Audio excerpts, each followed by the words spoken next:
bagaimana sebenarnya keberadaan sultan di tengah-tengah masyarakat untuk era sekarang ini.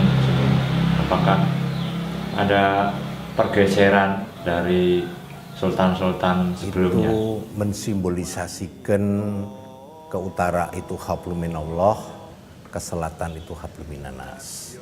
Ya. Bagaimana seorang sultan itu punya kewajiban menghantarkan setiap masyarakat untuk ke utara itu berarti mencapai keimanan dan ketakwaan. Kalau sejarah awal mulanya bergabung dengan RI sendiri sebenarnya seperti apa, Sinwon? Karena sekarang ini orang-orang cenderung untuk melupakan hal-hal yang seperti itu. Dulu sebelum Republik ini ada yang namanya pemerintahan Kesultanan Yogyakarta yang bersifat kerajaan. Ya, oleh almarhum orang tua saya sebagai bentuk dukungan kepada Republik. Ya, pemerintahan yang bersifat kerajaan itu menjadi daerah istimewa Yogyakarta bagian dari Republik. Berarti dari pemerintahan kerajaan menjadi suatu wilayah yang mendukung kedaulatan di tangan rakyat.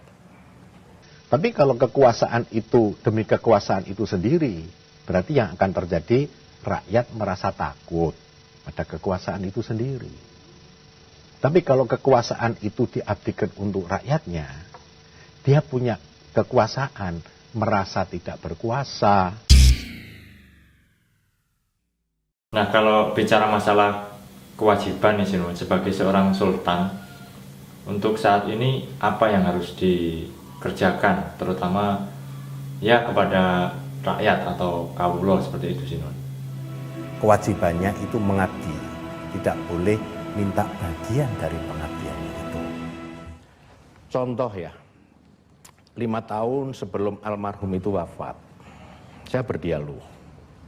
Ya, almarhum itu menulis catatan sejarah tidak pada saat beliau berjuang.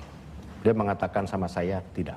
Wah, kalau begitu bangsa ini kehilangan sejarah perjuangan. Ya bukan urusan saya. Loh, kenapa bukan urusan saya? Kan ada gap sejarah yang kosong. Nah, beliau mengatakan, kamu harus tahu.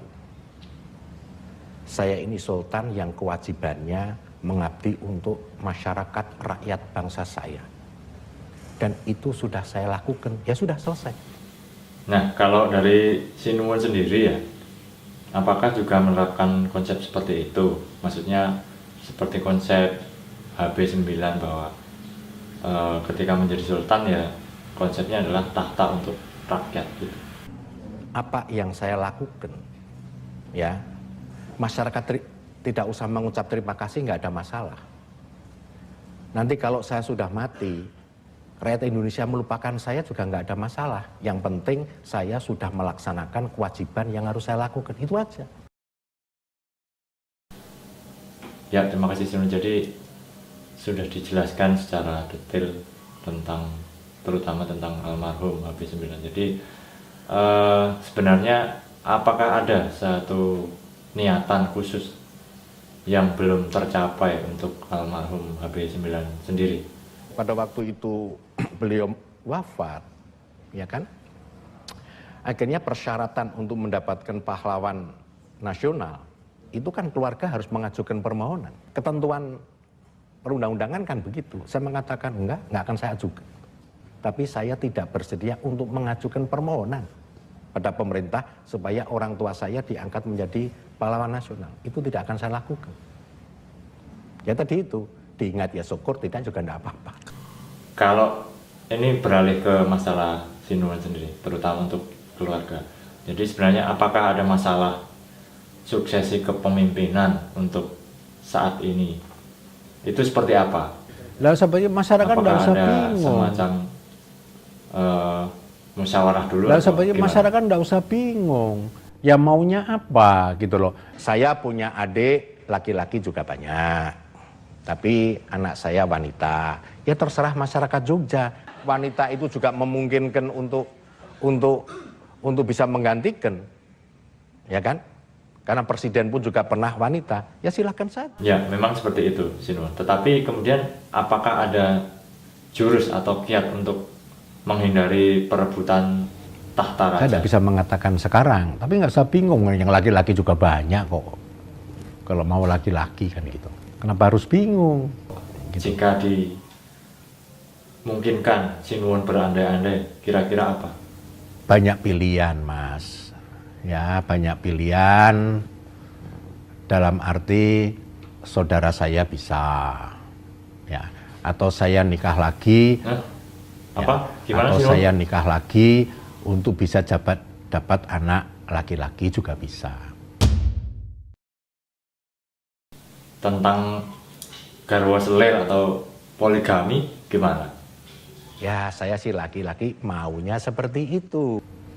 Tapi bagi saya belum tentu dan kemungkinan tidak akan saya lakukan itu.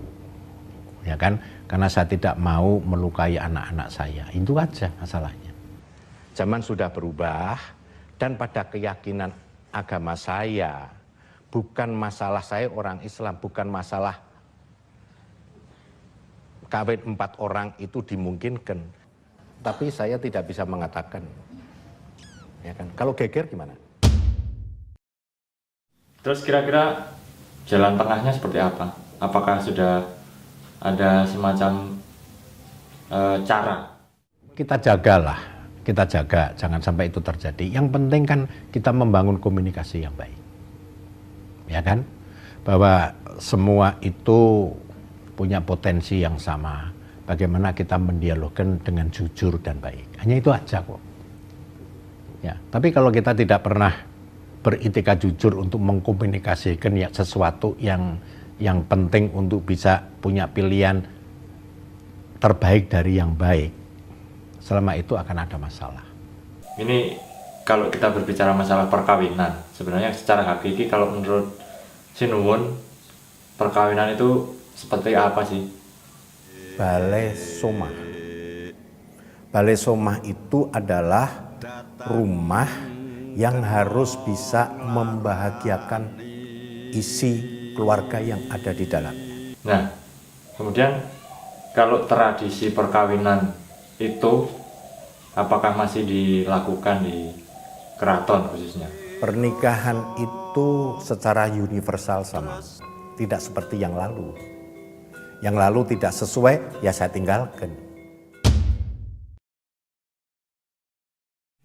Kalau bisa berharap setelah ada pengesahan RUU K ini mau gimana? Harapan saya hanya satu, bagaimana ada kepastian rakyat Jogja menatap masa depan ini lebih baik. Dan keadaan di dalam negeri yang perlu diubah. Dan saya merasa waktunya saya harus maju untuk itu. Nah, untuk itu saya harus jadi presiden, kan gitu.